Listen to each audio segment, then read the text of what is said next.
Assalamualaikum warahmatullahi wabarakatuh. Selamat pagi Pak Jalil dan kawan-kawan. Bagaimana kabarnya?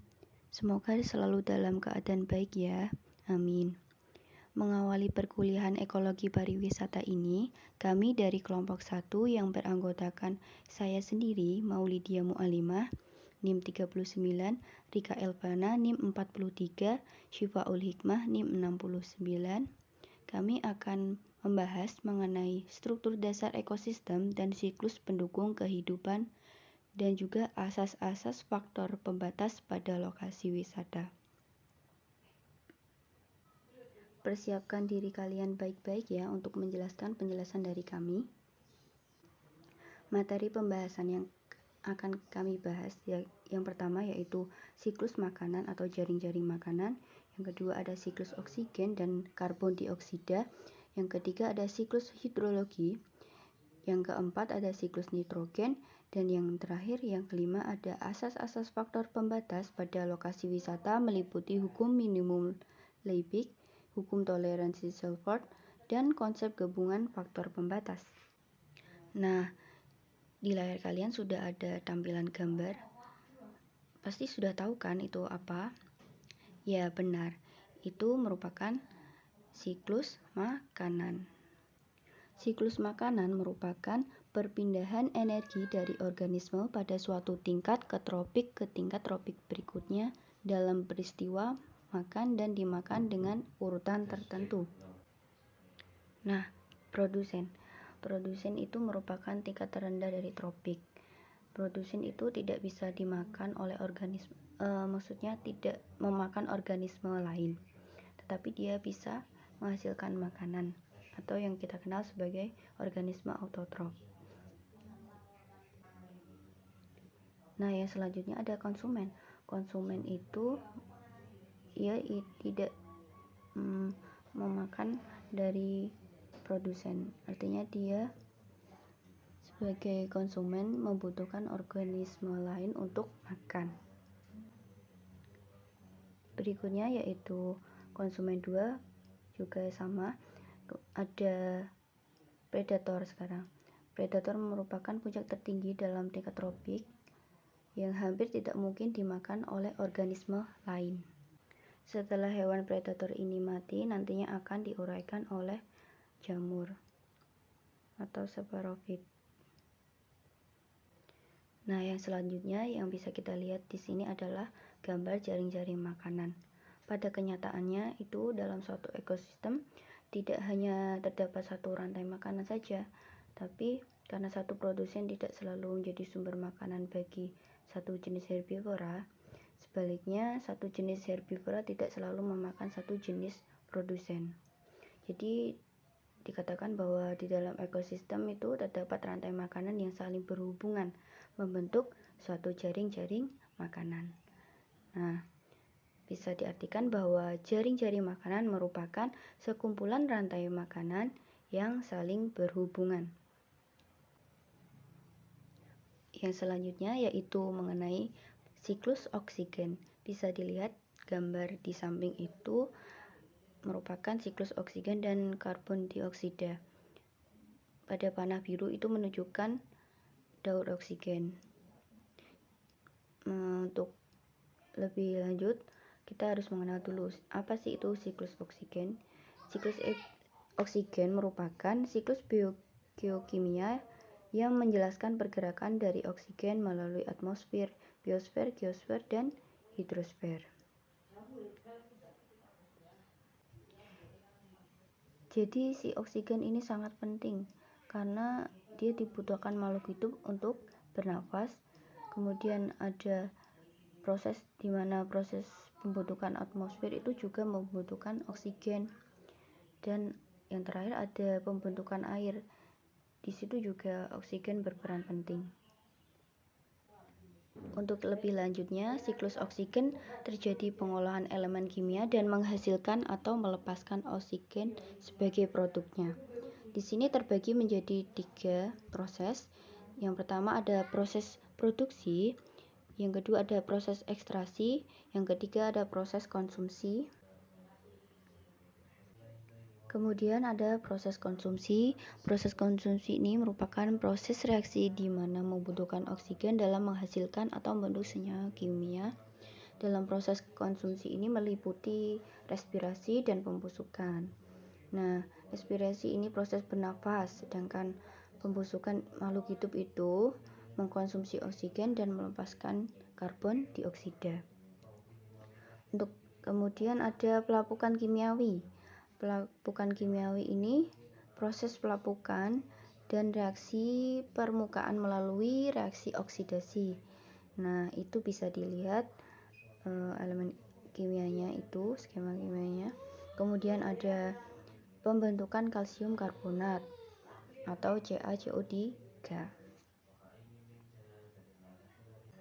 Nah, CaCO3 atau kalsium karbonat ini berperan dalam pembentukan cangkang pada organisme laut. Yang selanjutnya ada siklus karbon dioksida. Bisa dilihat gambar di samping merupakan siklus karbon dioksida yang ada di ekosistem. Nah, pengertiannya, siklus karbon dioksida merupakan siklus biogeokimia di mana karbon berpindah-pindah dari biosfer, geosfer, hidrosfer, dan atmosfer bumi. Karbon yang tersimpan di reservoir atau tempat penampungan yang ada di biosfer, geosfer, hidrosfer, atau atmosfer bumi. Untuk lebih jelasnya mengenai siklus karbon, yang selanjutnya yaitu ada karbon dioksida yang diambil dari atmosfer itu meliputi fotosintesis, di mana fotosintesis itu kan mengambil karbon dioksida, kemudian diubahnya menjadi karbohidrat dan mengeluarkannya oksigen ke udara. Itu merupakan proses fotosintesis. Kemudian ada permukaan laut ke arah kutub. Ini merupakan dilihat air laut akan menjadi lebih dingin dan karbon dioksida akan lebih mudah larut di air dingin. Kemudian CO2 yang larut tadi akan terbawa oleh siklus termohalin. Kemudian yang selanjutnya ada di laut yang bagian atas itu merupakan produktivitas tinggi karena sinar mataharinya masuk terus membentuk jaringan yang mengandung karbon. Beberapa organisme juga membentuk cangkang karbonat, bagian tubuh lainnya yang keras. Kemudian ada pelapukan batuan silikat. Nah, proses ini mengembalikan karbon ke dalam reservoir yang siap untuk mengirimkan karbon kembali ke atmosfer. Kemudian yang di samping ini ada karbon dioksida yang kembali ke atmosfer. Itu seperti halnya respirasi pada pernapasan makhluk hidup. Kemudian ada pembusukan makhluk hidup yang biasa dilakukan oleh mikroorganisme atau jamur dan bakteri yang mengubah senyawa C atau karbon menjadi karbon dioksida. Kemudian ada pembakaran material organik, yaitu mengoksidasi karbon yang terkandung dalam material dan menghasilkan karbon dioksida. Kemudian ada produksi semen. Dalam produksi semen ini atau dikenal dengan gamping atau nama kimianya adalah kalium oksida. Ini dengan cara memanaskan batu kapur atau batu gamping sehingga menghasilkan banyak karbon dioksida ke udara. Dan yang terakhir ada di permukaan laut itu suhunya lebih hangat yang menyebabkan karbon dioksida yang terlalu di air lepas kembali ke atmosfer.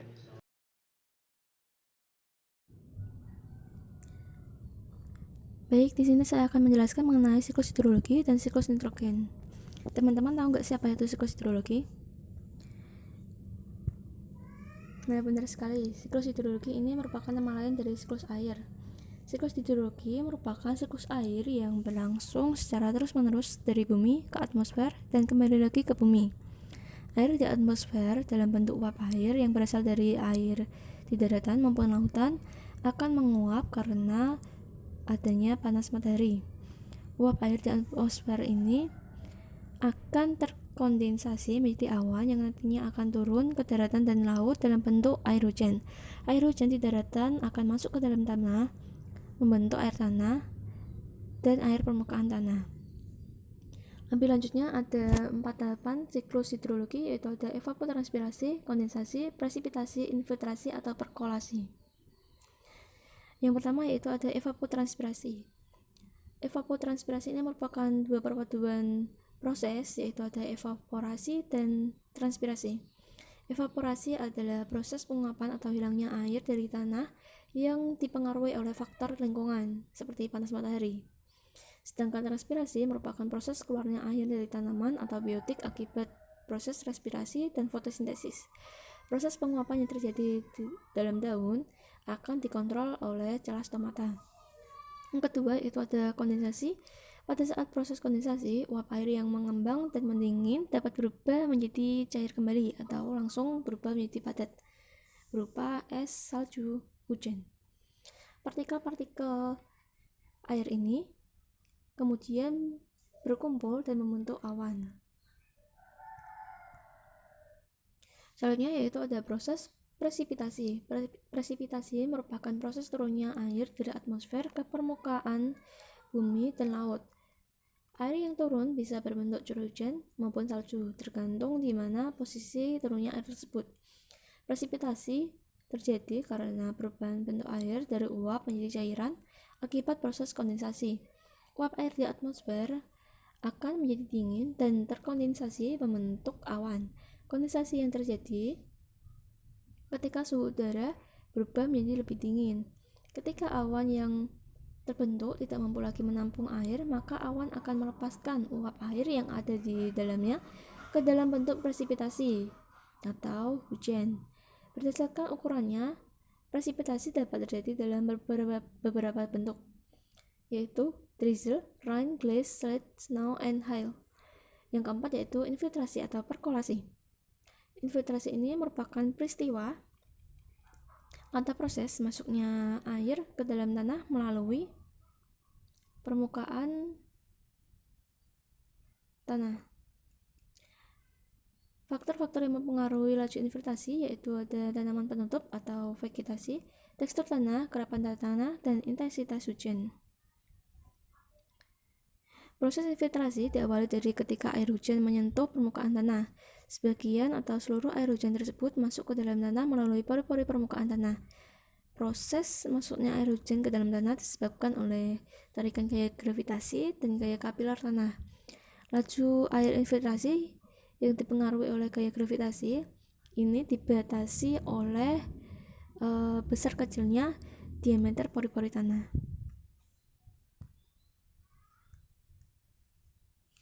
Di sini ada gambaran dari siklus hidrologi. Yang pertama ada proses evapotranspirasi. Jadi apa proses evapotranspirasi? Benar, ada dua proses perpaduan, yaitu ada evaporasi dan transpirasi. Evaporasi ini berasal dari daratan atau lautan. Air berasal dari daratan maupun lautan ini akan menguap ke atmosfer. Lalu di atmosfer ini akan mengalami proses kondensasi atau pembentukan awan. Awan-awan ini akan terkumpul dan jika sudah tidak mampu lagi menampung, maka akan diubah menjadi presipitasi atau hujan, dapat berbentuk air maupun es. Lalu kemudian air yang turun dari atmosfer ke bumi akan mengalami proses infiltrasi atau masuknya air ke permukaan tanah. Selanjutnya yaitu ada siklus nitrogen. Apa sih itu siklus nitrogen? Atmosfer di bumi ini terdiri dari 78% nitrogen dan merupakan sumber utama bagi bumi. Perolehan nitrogen dapat menambah sediaan nitrogen dalam tanah, baik dalam bentuk nitrogen organik maupun anorganik. Siklus nitrogen adalah suatu proses konversi senyawa yang mengandung unsur nitrogen menjadi berbagai macam bentuk kimiawi yang lain. Siklus nitrogen secara khusus sangat dibutuhkan dalam ekologi karena ketersediaannya dapat mempengaruhi tingkat proses ekosistem, termasuk produksi primer dan dekomposisi. Nitrogen digunakan oleh organisme hidup untuk menghasilkan sejumlah kompleks organik molekul seperti asam amino, protein, dan asam nukleat. Ada beberapa tahapan dalam siklus nitrogen, diantaranya ada fiksasi nitrogen, asimilasi, amonifikasi, nitrifikasi, dan denitrifikasi. Yang pertama yaitu ada fiksasi nitrogen. Fiksasi nitrogen ini proses mengubah nitrogen menjadi amoniak atau NH3 oleh mikroorganisme yang melakukan fiksasi nitrogen seperti Cyanobacteria, Acetobacter, Rhizobia, Clostridium, dan Frankia. Yang kedua yaitu ada asimilasi. Pada tanaman yang memiliki hubungan mutualistik dengan Rhizobia, nitrogen dapat berasimilasi dalam bentuk ion amonium langsung dari nodul atau bintil akar. Yang ketiga yaitu ada amonifikasi. Jika tumbuhan atau hewan mati, nitrogen inorganik diubah menjadi amonium atau NH4 oleh bakteri dan jamur. Yang keempat yaitu ada nitrifikasi. Konversi amonium menjadi nitrat dilakukan terutama oleh bakteri hidup dalam tanah dan bakteri nitrifikasi lainnya. Tahapan utama nitrifikasi, bakteri nitrifikasi seperti spesies Nitrosomonas akan mengakomodasi amonium dan mengubah amoniak menjadi nitrit atau NO2, dan spesies bakteri lainnya seperti Nitrobacter bertanggung jawab untuk oksidasi nitrit menjadi nitrat atau NO3. Proses konversi nitrit menjadi nitrat sangat penting karena nitrit merupakan racun bagi kehidupan tanaman. Yang kelima yaitu ada denitrifikasi. Denitrifikasi ini proses reduksi nitrat untuk kembali menjadi gas nitrogen atau N2 untuk menyelesaikan siklus nitrogen. Proses ini dilakukan oleh spesies bakteri seperti Pseudomonas dan Clostridium dalam kondisi anaerobik. Mereka menggunakan nitrat sebagai akseptor elektron di tempat oksigen selama respirasi.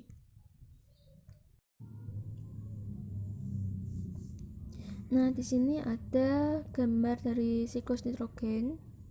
Yang pertama-tama yaitu ada fiksasi nitrogen, yaitu penyerapan nitrogen dari atmosfer oleh bakteri Rhizobium dan Acetobacter pada polong-polongan. Selain itu ada proses amonifikasi, yaitu jika hewan maupun tumbuhan yang mati, nitrogen organik akan diubah menjadi amonium atau NH4. Nah, amonium ini akan mengalami proses nitrifikasi. Pada proses nitrifikasi ini, bakteri nitrifikasi seperti Nitrosomonas akan mengakomodasi amonium atau NH4 menjadi nitrit. Kemudian spesies bakteri lainnya seperti Nitrobacter akan mengubah nitrit menjadi nitrat.